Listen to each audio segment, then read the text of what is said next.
a enlarging of the muscle mass in the parietal lobe.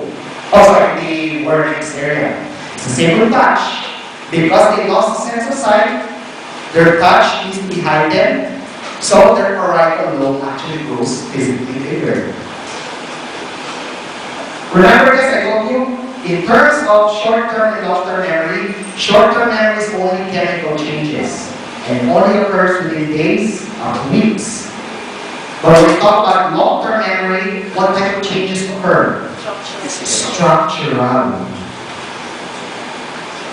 There are studies that have suggested that as we go through life, our frontal lobes grow bigger. As our frontal lobes bigger, there's a perception we become wiser. Okay? There have been studies also for meditation. Okay? For the Buddhists here, you meditate at least once a day. Okay? Meditation actually helps increase the size of your frontal lobe. So, right now, let's put it this way. Do you know the age when your frontal lobe is actually fully developed? Well, they say for women, as early as 18, they already have fully developed frontal lobe. Okay? Women mature faster than everybody. Okay? For men, you know, like an 18-year-old woman would actually be considered, a young girl, while 18-year-old males are more like juvenile delinquents. Okay? They say that males only become adults at the age of 47. Oh my God, I'm not an adult yet. But, going back, for those of you who are watching on Facebook, you actually see I play with toys, right? But going back, women mature faster than everybody. Okay? The frontal lobe is actually developed at the age of 18 for women. For guys, it reaches up to the age of 25.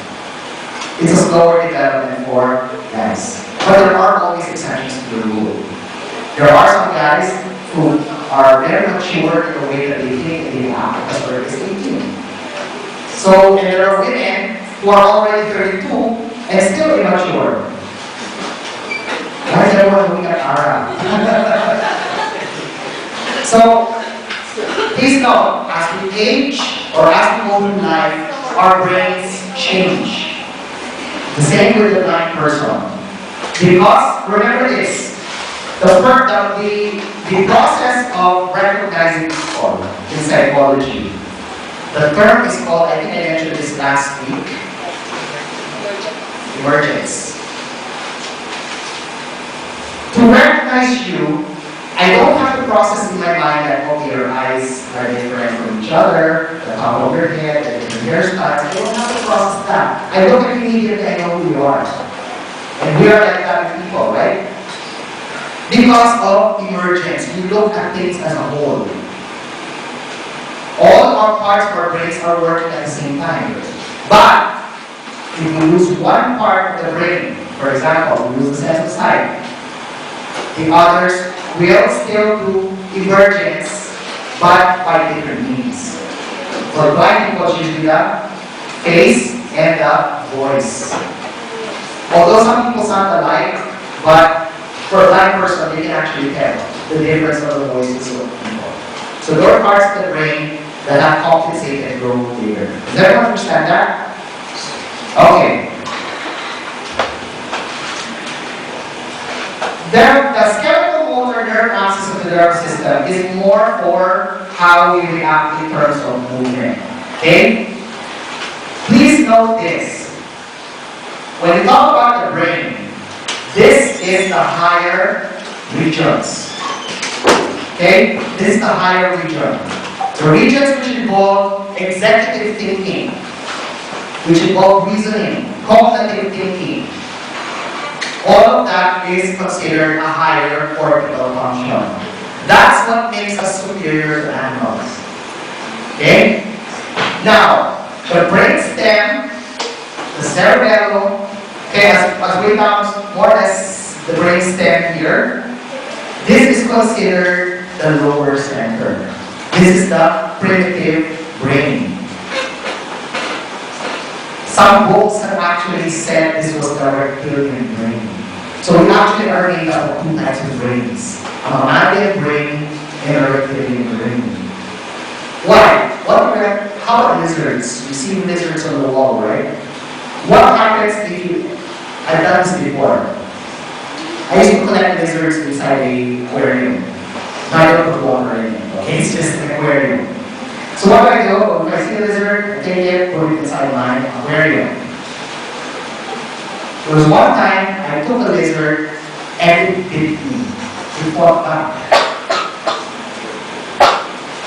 Did it think about fighting back? No. Its survival was threatened. So what did it do? It fought back. So that's function, is basically the function of the reptilian brain. So when it comes to a fight or flight reaction, we actually are like animals. We will defend ourselves to death or run away. Lizards do that, right? Either they fight or they run away. Now, lizards do not have a higher cortical center. Please know that most animals, lizards, amphibians, and even fish do not have higher cortical centers. That is the reason why mammals, like dolphins, are more intelligent than fish. They're all in the sea, but they're more intelligent. Why? Because of the mammalian brain, which is responsible for cognition and communication. Actually, dolphins communicate with each other. You know that? Through clicks and sounds and bells and whistles? Yes. Okay. Now, things I have to mention to you here. So remember this. We have higher brain and lower brain.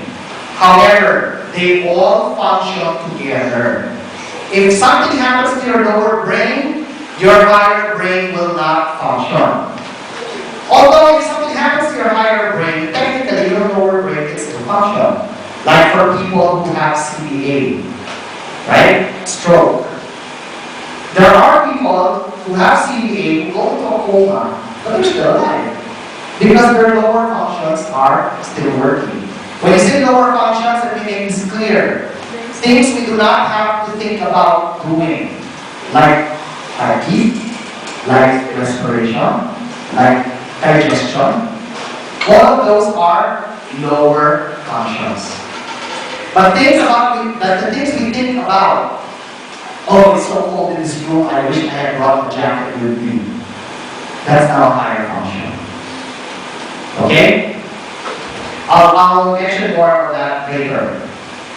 Now, did you learn about the putamen or the putamen? Okay, did you learn about the putamen in anatomy? Can anyone tell me what the putamen does? Yeah?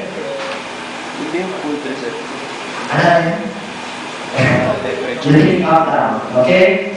Please take note that the putamen is actually more as a relay station, okay, towards the thalamus. But its main purpose is to regulate movement and to regulate learning.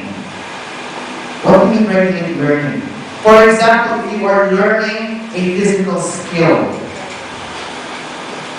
you need, the putamen is the one that helps put the physical skill into your memory.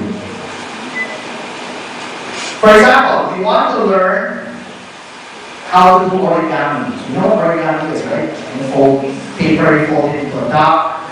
It's hard to do that. Go on YouTube, watch people do it, and eventually when you start practicing, you eventually get it.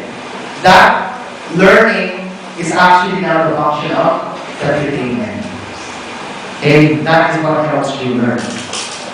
I actually learned how to fix a car engine just by watching it on YouTube.